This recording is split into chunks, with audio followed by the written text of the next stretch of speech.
Seorang bocah bercita-cita ingin menjadi aktor suatu hari nanti. Dia berjuang mengumpulkan uang dengan bekerja, salah satunya menjadi pria panggilan atau ya begitulah. Sampai pada akhirnya dia ketemu sama Mama Gurih yang bisa membantunya mewujudkan cita-citanya. Tapi ada syaratnya. Ya, film dengan judul Star Maps yang dirilis pada tahun 97 yang lalu akan menceritakan kisahnya. Namanya adalah Carlos. Dia datang dari Meksiko, ingin mengadu nasib di kota besar di Los Angeles. Ya, cita-citanya ingin menjadi seorang aktor terkenal dan mengumpulkan banyak uang. Sesampai di sana dia dijemput oleh kakak perempuannya yang bernama Letty. Jadi di sepanjang perjalanan Letty memberitahukan kalau seharusnya Carlos lebih baik di Meksiko aja bersama neneknya karena di sini sangat berat. Namun Carlos tetap bertekad dan ternyata dia ke sana dipanggil oleh ayahnya yang bernama Pepe. Pepe memanggilnya ke sana untuk bekerja dengannya dan membantunya menjalankan sebuah bisnis. Selain Letty, di rumah itu ada juga saudara laki-lakinya yang bernama Juan Chito. Namun sepertinya ia terlihat agak-agak gimana gitu. Dan juga di sana ada ibunya yang sudah lama mengidap suatu penyakit. Karena penyakitnya itu ibunya menjadi terkadang melantur. Tak lama Carlos di sana ayahnya datang dan menyambutnya. Namun sepertinya Letty tidak menyukai itu. Ya, hal tersebut terlihat dari raut mukanya. Jadi Carlos akan diajak kerjasama sama ayahnya menjadi seorang kupu-kupu siang, tapi dalam bentuk laki-laki. Tahu aja kan maksudnya?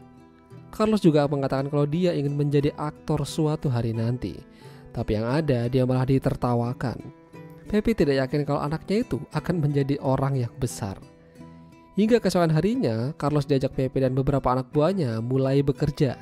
Satu persatu di antara mereka diturunkan di lokasi masing-masing, sambil membawa pelang dan beberapa selebaran map Los Angeles.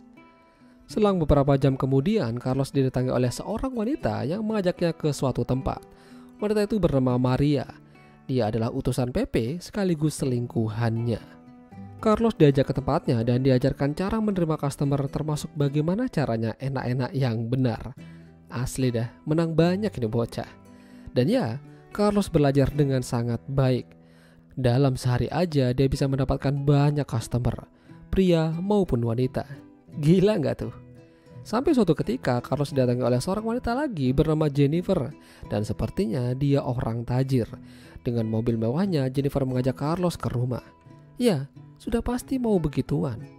Di sana Carlos terkejut kalau ternyata Jennifer adalah seorang aktris yang lumayan terkenal. Tidak hanya aktris, dia juga menjadi seorang produser acara. Di sela-sela permantapan yang mereka lakukan, Carlos cerita sama Jennifer kalau dia ingin menjadi seorang aktor nantinya. Tentu saja, hal tersebut ditanggapi serius oleh Jennifer.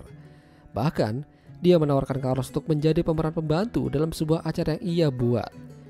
Tidak butuh waktu lama untuk Carlos menerima tawaran itu. Tapi sepertinya jalan Carlos akan rumit karena ayahnya sudah pasti tidak setuju. Udah gitu Carlos dapat omelan dari ayahnya karena dia terlalu lama meninggalkan posnya. Terlalu lama bersama Jennifer. Carlos berusaha menjelaskan apa yang terjadi, namun ayahnya tidak mau tahu. Meskipun begitu Carlos tidak gentar. Dia cerita sama Letty kalau mungkin sebentar lagi dia akan masuk TV. Ya, meskipun hanya sebagai pemeran pembantu.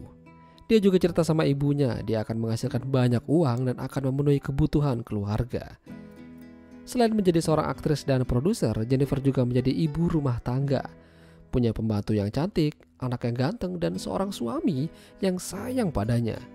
Namun hubungan mereka tidak baik-baik aja. Memang mereka terlihat baik, tapi Jennifer jenuh padanya. Bahkan ketika suaminya mengajak begituan, dia tidak mau. Dia malah pergi menemui Carlos di posnya dan mereka melakukan perang dunia kembali. Carlos makin yakin kalau dia mungkin akan menjadi seorang aktor.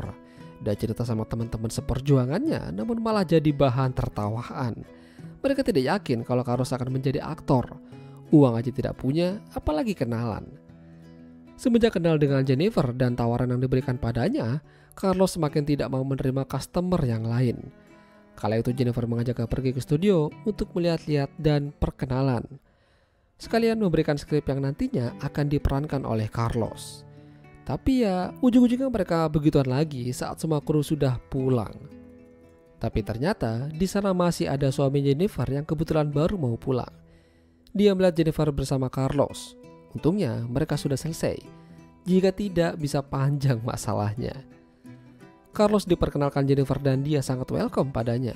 Tapi lagi-lagi ketika Carlos pulang, dia dihadang oleh ayahnya dan mengancam untuk tidak lagi mendekati Jennifer. Tidak ada gunanya. Carlos tidak akan menjadi aktor. Carlos yang tidak berani hanya terdiam.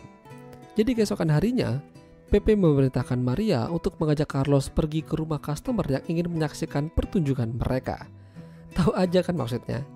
Gilanya lagi, pasangan yang menyewa mereka ini adalah kakek-kakek dan wanita muda.